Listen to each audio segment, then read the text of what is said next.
This should work. Yay! Okay. So you guys don't care, but technically I moved everything around and Reef's on a different screen and everything so far is working well. So I'm happy and it's working out. Okay. This is Unapologetic, Dontell. And he's saying it's okay to smear whistleblowers if it's about UFOs. Now, David Grusch is, of course, the famous, now somewhat famous whistleblower for the U.S. government. He's actually gone through channels, and he's saying that there is alien activity out there. So Dontell wrote this up in defense of David Grusch, and I thought it was pretty interesting to read as a counter, because everybody's basically saying, this guy's full of shit. He's completely lying. I don't believe anything he's saying. And Dontell's like, wait a minute. Are we sure about that here? So let's read what Dontell has to say. It's okay to smear whistleblowers if it's about UFOs. So many well-documented examples of elements within the national security branch of the U.S. government conspiring to commit horrific crimes. This is always paired with an additional crime spree known as the cover-up. It's all wrapped in a layer of secrecy that we recognize as security clearance, so that the only people who can have access to any of this information are cleared by the ones committing the crimes, right? The only way the public can learn of these obscene acts are when individuals already inside these institutions object strongly enough that they're willing to endure great professional and personal risks to expose wrongdoing. We are entirely dependent on whistleblowers such as Daniel Hale, Chelsea Manning, Edward Snowden, and Daniel Ellsberg to learn what the most secretive parts of our national security apparatus are actually doing. So then we have a little shill for Dontell. Go sign up for Dontell's newsletter. This is on Substack. Unapologetic.substack.com is his site. Until he resigned from his job in April, David Grusch was a high-level national security official with the highest level security clearance. And at one point in his career, he was on the team that put together the president's daily national security briefing. This doesn't mean I'll believe anything he says because of his titles of clearance. It does give important context to his proximity to the most classified information, which goes to determining whether David is a credible source. Over the last few years, he's been part of an official task force with the objective of collecting information on UFOs and reporting back to Congress. It was during this time that he claims to have found incontrovertible evidence of an illegal black program run by a faction of the national security apparatus, including private defense contractors, operating outside the oversight of Congress and the president to retrieve working and partial UFOs. This explosive allegation was first published in an article on the debrief in an interview on News Nation. So you did a story on this on INN News, right, Reef? Did you do the aliens, so. or did I know Greg did the aliens for? Greg did the aliens. Oh, okay. Over on at that time it was Alternative Angle. Now it is Politically Homeless. A declassified version of the official whistleblower complaint of reprisals filed with the Intelligence Community Inspector General on May 25th of this year by lawyers representing Grusch has recently been made public. It states that after providing classified information to the IG in July 2021, proving element of the intelligence community were illegally concealing a UFO program from Congress, several actions had been inexplicably restricted. After investigators reviewed the complaint and interviewed people working in the program, they found the complaint urgent and credible before bringing it to the Director of National Intelligence.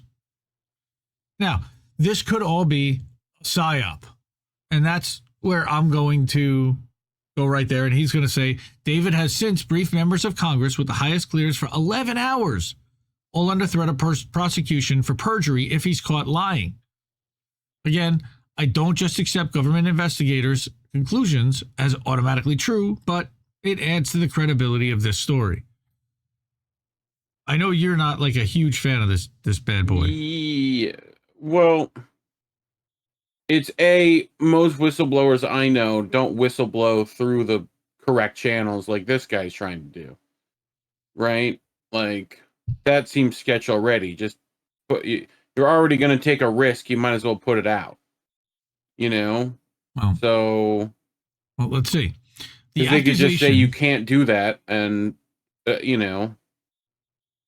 Well, So, but if you try to go through proper channels, and this is what he's saying, the accusation that the government and corporations have been in possession of alien technology for decades rightfully makes a lot of people stop the conversation and demand extraordinary evidence. I can't say it's true myself until I see proof of, but what I can say is David Grusch appears to be a credible source with a trail of supporting facts backing up his story. well, That is also questionable. it's mainly not really. It's people said, like, he knows people who told him things. Right.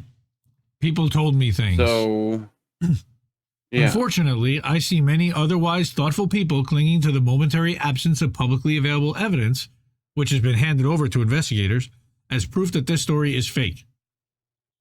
David has no intention of keeping all this evidence secret. It's just a matter of time until it's released and we can end that debate. I don't know if it will ever be released, personally, or they'll let it out unless it's very convenient to somebody at some point. But where this leaves us is, in the meantime, with a credible source, and if even half of his story is true, that would change the world as we know it. And that's what, that made me step back, and I was like, that kind of is, wow, that's true. If it was proven that we had access to alien life and technology, that would change the world as we know it. And at the very least, this merits some level of intellectual curiosity from the public. So that's why we're reading this right there, is basically because of this line. So good on you, Dontell. Healthy skepticism is required when following news stories. No one wants to be the gullible person who fell for a hoax.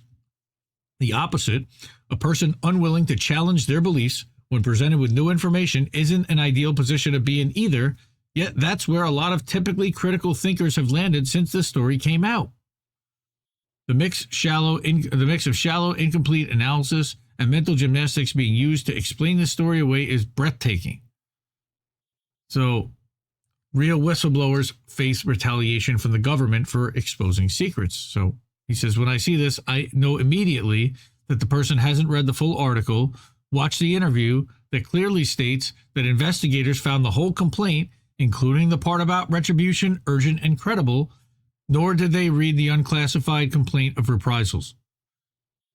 It's also worth mentioning that in the article, it explicitly states that Grusch won't publicly go into details about all the retaliation he faced because there's still an ongoing investigation, but journalist Ross Coulthart, who spoke to the whistleblower for 7+ hours, mentioned on his own podcast, Need to Know, that government agents allegedly broke into David's home at some point. The extent of the retaliation won't be known until David speaks about it publicly. So, again, we're not really going with all of the knowledge or evidence here, for sure. So he says this question of retaliation, and we know somebody who's been retaliated against personally by the U.S. government. So is this stuff possible for somebody who's trying to whistleblow and expose secrets and wrongdoing in the U.S. government? I can't rule it out. Yes. It could also be orchestrated. It could be. So it could be. This question of and retaliation. Exaggerated. Yeah. So the question of retaliation gets to a valid sentiment based on years of evidence that all major whistleblowers, especially in the military-industrial complex and especially in the military-industrial complex, end up in jail when their identity is revealed. All those legendary whistleblowers I mentioned earlier were prosecuted by the government for exposing crimes. I don't know. I don't remember if Ellsberg actually was. I remember all the President's Men and all that stuff, but he published them. Rest in power, Daniel Ellsberg, by the way. So time will tell if Grusch will ultimately be prosecuted. As for now, an important distinction between David's case and whistleblowers like Snowden is that he filed his complaint through official channels, including Congress and the Inspector General, while seeking protections from prosecution. That isn't condemnation of whistleblowers who choose to go directly to the public with their information. Personally, he'll always be on the side of the more public transparency, which I, of course, am too. But the reality is, Whenever this route is taken, it triggers prosecution because our justice system incorrectly views insiders exposing crime as someone exposing legitimate state secrets. They don't have the authority to declassify any information, so under this theory, both are prosecutable. I don't even know how much I agree with that, but okay, I guess that makes sense. But all whistleblowers accept that there's some risk to their safety. It's still human nature to take the path of least resistance. If Grusch and his lawyers found that the best way to get this evidence to the public while avoiding prosecution was to file an official complaint, so be it. Shouldn't it be considered a win for transparency advocates that a whistleblower is able to challenge power without losing their freedom? I mean, doesn't that scream a red flag to you if that's happening? Well, if all the other ones that do lose their freedom, yes, but they did not lose their freedom, right? But they didn't go through official channels beforehand, so it's a lot harder to take their freedom because they did not break the rules. They didn't follow the official channels the same way. There were no official channels with Julian Assange, for example, and Chelsea Manning.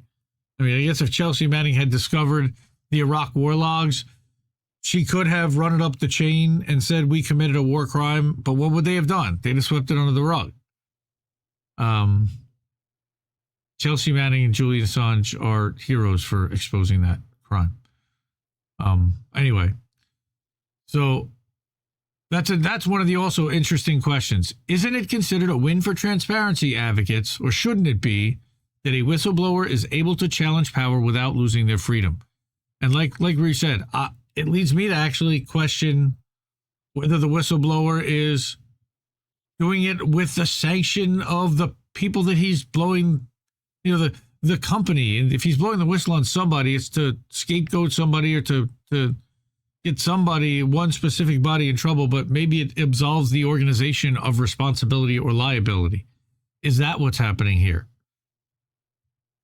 I don't see how it does here. To imply that this damages his credibility as a whistleblower, is an admission that you only trust government sources in prison. Also a very interesting topic. Is that what you're saying?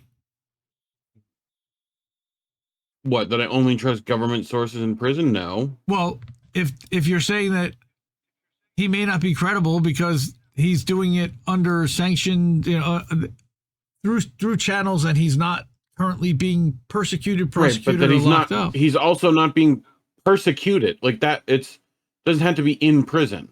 Right. So he says apparently prison time and torture is a prerequisite for having any credibility as someone who comes forward about criminality in the government. Interesting take. No, the fact that the government isn't coming after him the same way they would any other whistleblower is apparent. I love how Dontell makes me think, no matter what. Like, he definitely provokes thought, and that's one of the reasons why I really like this piece. He also, this is the government psyop to give more money to the military-industrial complex. He wants to debunk that talking point. This one is my favorite. Ironically, while trying to debunk David Grusch, some are resorting to baseless theories with even less supporting evidence than the original story.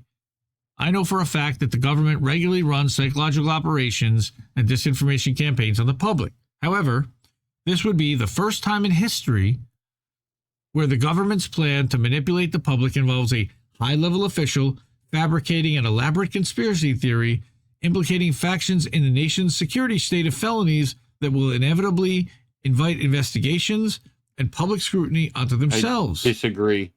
That's some real galaxy brain mental gymnastics. Yes. I again, another reason why we are bringing this up. I mean, like every war you could put that sentence on, and every time they tried to get more military, like, what about like WMDs? Yeah. Wouldn't that qualify for the same? Wouldn't that qualify in the same level of criminality that we've seen in this century alone? Afghanistan? How many lies have they told about Afghanistan from the nation's security state, from a high-level official? Look, What about the story about the I'm thinking about the steroids that they're all taking. They're all hopped up on steroids and committing rape because of it. But he's saying that to think about that is some real galaxy brain mental gymnastics. I don't know. Furthermore, the military and industrial complex gets a blank check for endless war every year already. Was his point. So the fact that they're using this to get more money. Doesn't. Well, the president regularly gets billions more for the Pentagon than he even asks for. Right now, we're fully prosecuting a war against a nuclear power and their allies in what's effectively a third world war. There's no dissent in Congress on the limitless spending on defense contractors in Ukraine. They can get whatever they want for the manufactured wars going on already. As far as funding for the new Space Force, Congress was already giving billions of dollars to the program anyway with no pushback. To go to these lengths to get a couple of $1 billion doesn't seem credible to me. The juice just isn't worth the squeeze. They haven't militarized it quite yet. They've only made it like this could force them to start looking at militarizing space and allowing that. Like giving the okay to do that. Yeah. Well, again, Dontell's position to call this entire story a government psyop does nothing but undermine the credibility of a whistleblower who the record shows is facing retaliation for telling his story. You'd have to be claiming that he's a devious liar with nefarious intentions, or he's too dumb to realize that all the findings of his investigation, including hours of interviews with high-level officials who claim to be currently working in this program and the classified documents they provided him, were all made up. It's very well possible that that's the case. Yeah. No one can provide a shred of evidence to back up this assertion. Well, no, but... And same for the other side. Right, like we haven't you can't seen provide a shred of evidence on the other side, other than that he says that he has all the stuff and that he's turned over to Congress. That he said he has hours and hours, right. And that Congress supposedly has it, allegedly. But will we ever see it? I don't know. So, here, it's all one big government distraction. So, we just all lived through a pandemic caused by a government lab. But the safe and effective, and it could have been natural from nobody knows, right? Right, YouTube, right. That's just for YouTube's sake. Nobody knows. All right, so entire country shut down. The rich ran out the back door with all the money, and the government forced people to take experimental drugs from their corporate donors under fraudulent pretenses. Safe and effective. My heart swells with pride at how safe and effective the vaccine is. None of that is the topic of discussion anymore. We're rapidly escalating a war with a nuclear-armed country that can very likely trigger nuclear annihilation. I host a news show, and I can't get enough people to give a shit about such an existential issue. The idea that a government needed to concoct a criminal conspiracy against themselves to distract us from important issues also isn't believable to him. I think that's what they do all the time, so I disagree there too. But again, love you, Dontell. As someone who regularly covers the war machine, the idea that there are factions of the security state operating outside the law and without the oversight of the president or Congress to advance their own agenda has been proven a long time ago. Well, yes. If someone at the highest levels of government is not only acknowledging this fact, but coming forward with evidence of financial crimes to fund this program, locations of secret bases, on-the-record testimony from people who worked within this program, and the names of decision makers, that we should be demanding this evidence be made public. Instead, I'm seeing people who normally praise whistleblowers reflexively smearing and attempting to discredit one. Okay. The more I look into this story, the less likely it seems that David Grusch could be fabricating all the findings of his investigation. I'd love to know what else he's seen in this story. I'm uncomfortable with the lack of intellectual curiosity to get to the bottom of these claims. The roadmap is already there. I think Jamal Thomas probably would also agree with you, and he probably has talked to Bob Lazar multiple times. I know he has done multiple shows on the Progressive Soapbox about it, and he's been fascinated about the alien stuff for a long time, and he's been following this stuff and deep into it. So if you ever want to know about that, you can definitely follow him over there. It's not that the evidence doesn't exist. It's been given to investigators over a year ago. The over a public year should. ago, which is also why. Pause. It's also why we're. Why is it coming out now? Why have they let this stuff out of the bag now? You know, it's been there for a year. Been there for more than that. I mean, we've been hearing talks of Navy planes finding UFOs. Sorry, UAPs, whatever they're called. Then there was Now, a thing whatever in they changed Vegas. them to. The people in Vegas who saw the thing in their backyard but didn't have a cell phone camera to be able to shoot it. Right. I think they're trying. I think there is some kind of a concerted effort to start. Yeah, to or they're trying people. to cover up military technology that, you know, like, which is what they've always done with the alien stuff. What are you saying? When people again? started seeing that stealth bomber, they brought up alien stuff again. Like, when did this show come out?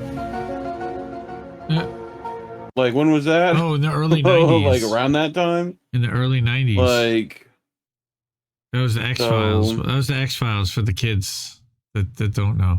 But he's saying that the public should demand to see this information so we can judge for ourselves. Instead, it appears to be more trended to baselessly smear a whistleblower. Well, I definitely do want to see the evidence. I don't think that they're ever going to make it public. But I certainly would love to see it.